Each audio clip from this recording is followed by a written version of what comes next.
اعوذ باللہ من الشیطان الرجیم بسم اللہ الرحمن الرحیم وَأُدْخِلَ الَّذِينَ آمَنُوا وَعَمِلُوا الصَّالِحَاتِ جَنَّاتٍ تَجْرِي مِن تَحْتِهَا الْأَنْهَارُ خَالِدِينَ فِيهَا بِإِذْنِ رَبِّهِمْ تَحِيَّتُهُمْ فِيهَا سَلَامٌ أَلَمْ تَرَ كَيْفَ ضَرَبَ اللَّهُ مَثَلًا كَلِمَةً طَيِّبَةً كَشَجَرَةٍ طَيِّبَةٍ أَصْلُهَا ثَابِتٌ وَفَرْعُهَا فِي السَّمَاءِ تُؤْتِي أُكُلَهَا كُلَّ حِينٍ بِإِذْنِ رَبِّهَا وَيَضْرِبُ اللَّهُ الْأَمْثَالَ لِلنَّاسِ لَعَلَّهُمْ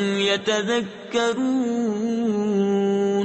اور وہ جو ایمان لائے اور اچھے کام کیے وہ باغوں میں داخل کیے جائیں گے جن کے نیچے نہریں رواں ہمیشہ ان میں رہیں اپنے رب کے حکم سے۔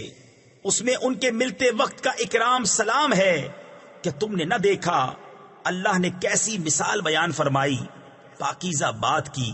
تفسیر خزائن العرفان میں ہے یعنی کلمہ توحید کی، جیسے پاکیزہ درخت جس کی جڑ قائم اور شاخیں آسمان میں ہر وقت اپنا پھل دیتا ہے اپنے رب کے حکم سے، اور اللہ لوگوں کے لیے مثالیں بیان فرماتا ہے کہ کہیں وہ سمجھیں۔